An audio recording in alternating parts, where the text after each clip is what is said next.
Couple of things I want you to think about, guys, for the tournament coming up, okay, is making sure that we are looking after our team members. When we are playing as a team, we're not just representing ourselves, okay, we're representing the club and showing dedication and our commitment to the club.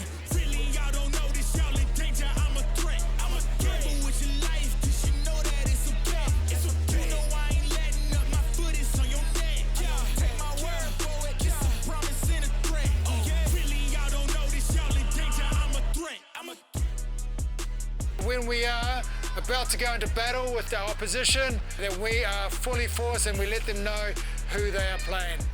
3, 2, 1! Yeah!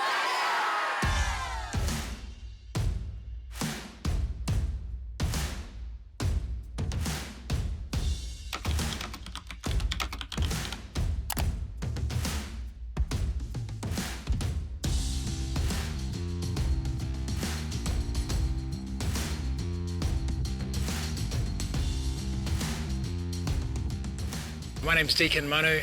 I've been in Singapore for 5 years.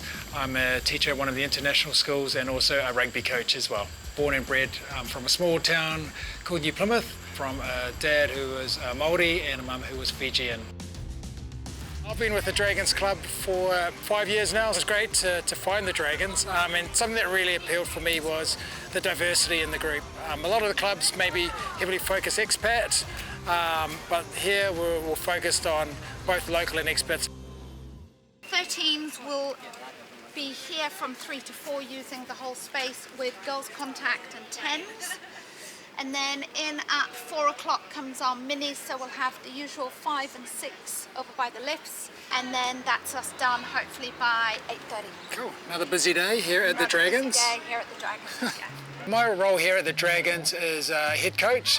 Part of that role is to be able to go around and look to see some good principles and using my experience to give back to the game. It's a voluntary position, but something that I feel is needed. This club was a community that really kept me going. We were very fortunate when Deacon moved from Hong Kong and came and joined Dragons in 2020 to become our head coach. A lot of people are quite starstruck when they meet him. Before I became a teacher and coach, I was a professional rugby player for over 13 years. Internationally, I played for the New Zealand Junior All Blacks, the Māori All Blacks, and my ultimate was being able to play for Fiji in the Rugby World Cup where I captained them. Okay, rather than trying to get really low, watch my shoulder height when I tilt my shoulder. Okay, when I tilt my shoulder, it drops me by about that much without actually dropping the rest of my body. Yeah, go. That's it, and flick it over, excellent, okay? How I ended up in Singapore was quite an interesting story. I was in Hong Kong for 4 years, then went back to New Zealand to look after some sick family, and then on my way back over to Hong Kong, I stopped off in Singapore, and that's when the world sort of turned upside down with COVID-19. And from there, I couldn't get back into New Zealand, I couldn't leave the country, I couldn't get into Hong Kong, so that was a hard time, but having the friends and connections here in Singapore made a whole big difference, and I was able to settle in quite quickly into Singapore. Keep pushing, keep pushing, keep pushing! All right, Jack, you're gonna have to rock. Keep your foot behind, Jack, get down! Yes! I bet you. You'll fall over.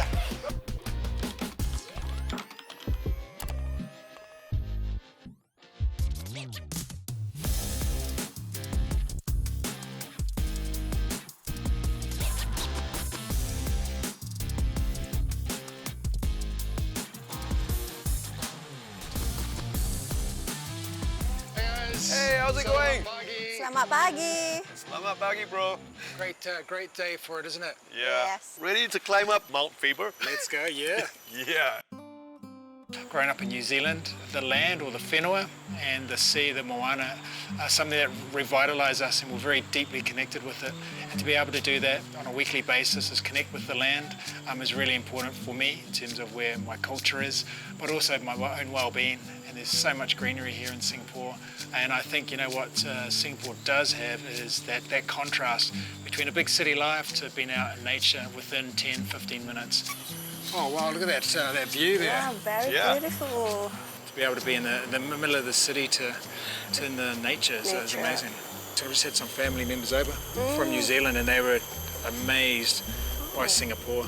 Deacon's got a massive love for life, and he appreciates nature, like how we had this walk, and he's just taking a pause, having a look at the greenery, looking at the fauna around him. Most of the time we meet up at sporting events, but what binds us most is actually rugby.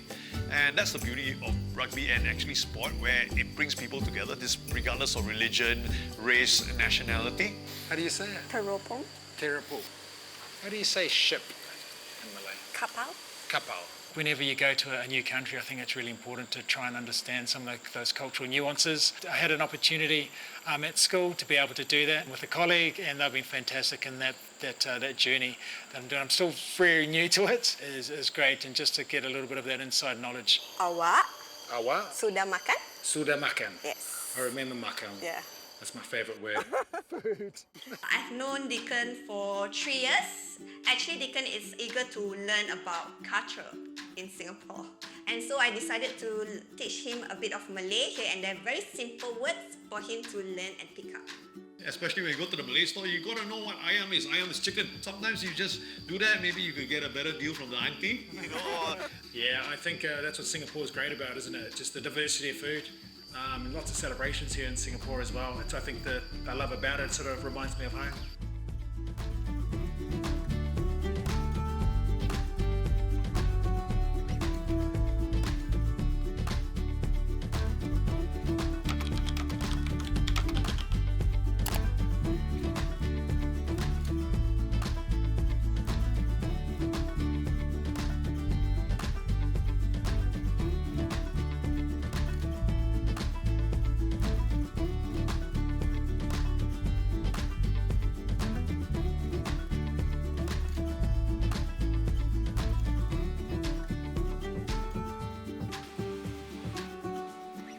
Kia ora, Mike.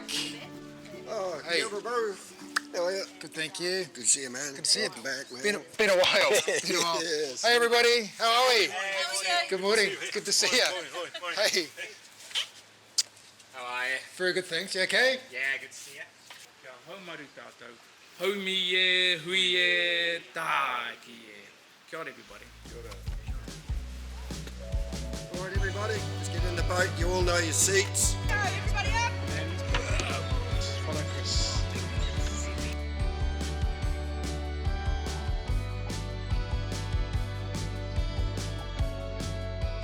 We set up Kiwi Wakaama because we needed a place that we could call home, or an identity that we could all come together as Kiwis and non-Kiwis come together and as like a meeting house. Back in New Zealand, it's called a marae, which is a gathering place. So this is kind of our marae outside of New Zealand. A waka is a traditional canoe that our ancestors came down from Hawaii on. The armour part of wakaama is the outrigger piece that's on the side of the canoe. It's a way of being able to enjoy the moana, or the sea.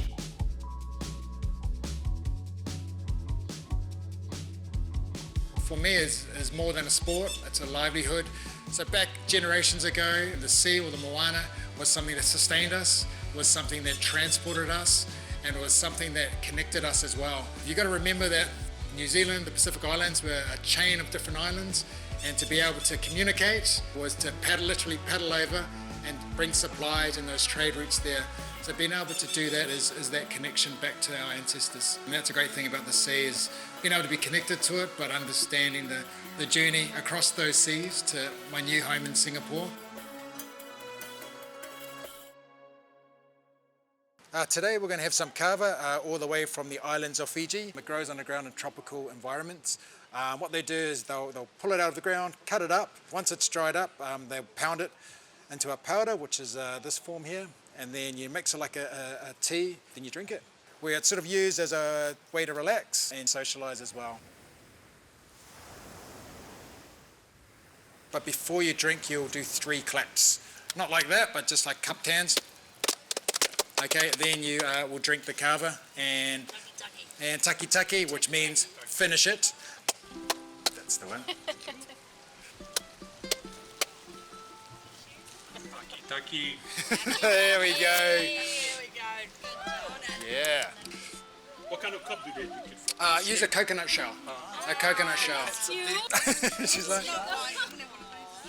just seeing the amount of diversity in Singapore is amazing. At the beginning, it felt almost a home away from home, and the longer I've stayed, it actually feels like my home now. The community, the people the connections that I have had and created, I think that's really been a strong bond for me. I embrace all the new cultures here, so I'm very thankful, and I feel like a local in lots of ways in terms of eating the food, going to the local areas, something that I think is really important for myself.